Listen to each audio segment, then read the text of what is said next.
Tog'lar, mangu qoyalar, ko'kka bo'y cho'zgan ona tabiatning ushbu go'zalliklari azalda ham, hozirgi kunda ham barchani birdek o'ziga maftun etib keladi. Bu bejiz emas albatta. Negaki bu singari maskanlardagi mo'jizalarni aytish mumkinki, biror bir qalb sohibi yaratish imkoniga ega emas. Balkim shundanmi? Maftunkorlik, o'ziga xoslik, bularning bari qalblarimizga ajib bir hissiyotlarni inom etadi. Aslida ko'zimizni quvonchga to'ldiradigan bunday maskanlar maftunkor va betakror O'zbekiston deya ta'rif berilayotgan bizning mamlakatimiz hududlarida nihoyatda ko'p. Hisobtoq tizmalari ulardan biri bo'lib, Surxondaryo viloyatining shimoliy sharqiy qismini to'laligicha egallagan.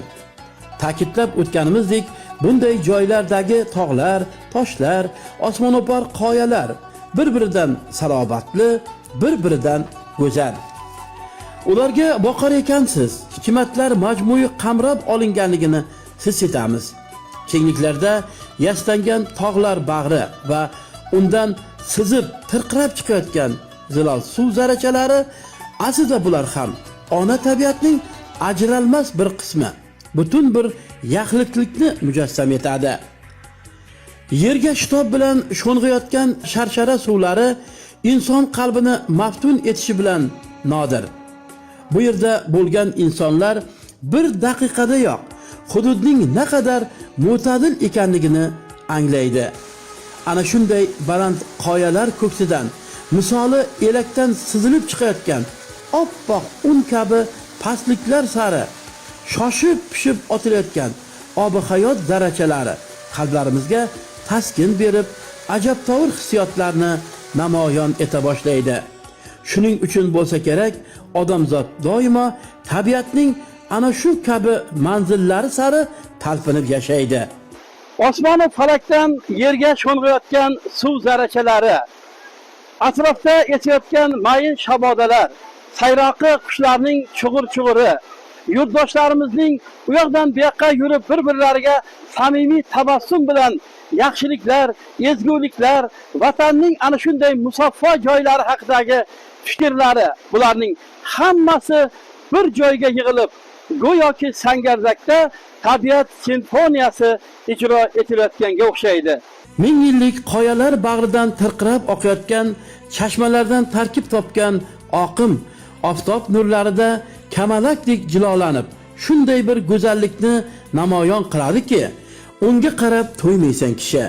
Yozning chillasi bo'lmasa-da, quyoshning issiq taftidan biroz bo'lsa-da orom olishga intilayotgan yurtdoshlarimiz go'zal va betakror hududlarni tomosha qilish uchun qolaversa manzarali giyohlarni kokili-yu barglarni yuvayotgan zilol suvlar bo'yiga talpinadi. Bundan ularning bag'ri dili ochilibgina qolmay, sovuq, etni junjiktiruvchi buloq suvlardan qonib simiradi. Uni ko'rib entikadi, yuraklar hapriqib ketadi.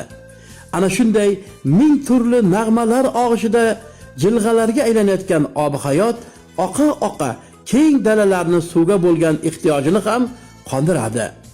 Shu maskanda umrguzoronlik qilayotgan kishilarning ta'kidlashlaricha, shundoq tog'larning narigi tomondagi yo'llar kishini bevosita qadim Kesh, ya'ni Shahrisabz tomon eltadi.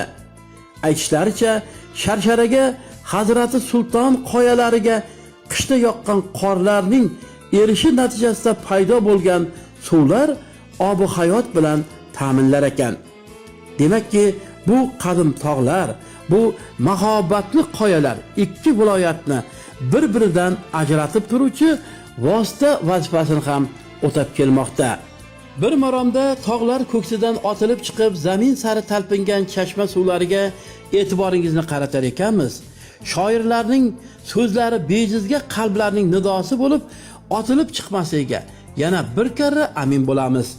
Asrlarni ortda qoldirgan baland qoyalar, shamollar shashtiga dosh berib, qanchadan qancha tarixiy voqealarning guvohi bo'lmagan deysiz.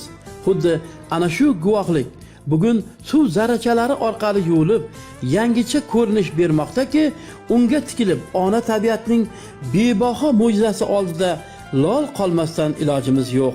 Bu qaysidir ma'noda hali hech kim e'tibor bermagan va hech kim ayta olmagan qo'shiqlarni kuyga solishga, uni xirgoyi qilishga intila boshlaymiz. Bu intilish esa hammamizga tanish bo'lgan o'sha aziz va muqaddas vatanga bo'lgan mehr va muhabbat tuyg'ularidir. Jo'raqul Tursunov, Sobir Shohimardonov turizm qishlog'i maqomini olgan Sangardak qishlog'ining sharsharasidan maxsus tayyorlandi.